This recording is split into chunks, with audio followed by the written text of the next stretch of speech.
This is the Lone Crater YouTube. We hope this video helps. You start by validating the runtime and memory. Check Java version. If it's not Java 8 or Java 17, install the correct JRE/JDK. Once done, decide how much RAM Minecraft should use.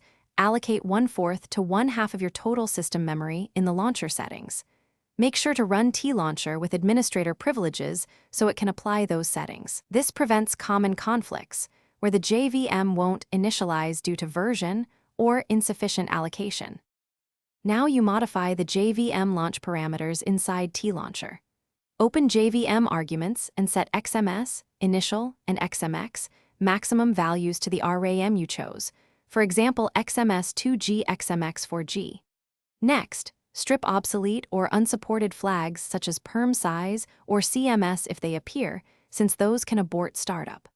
Also verify that your Java architecture matches your OS. A 64-bit OS needs 64-bit Java to access more than 4 GB. These changes allow the JVM to allocate memory properly and start. Finish by repairing or reinstalling components if the JVM still fails. Uninstall Java and TLauncher, then install the 64-bit Java runtime and the latest TLauncher build. This fixes corrupted binaries. Once reinstalled, run TLauncher and open the log output to read the precise error message. Copy it if you ask for help. If problems persist, create a clean profile by removing the TLauncher config folder and letting the launcher re-download game files, which clears bad settings that block JVM startup.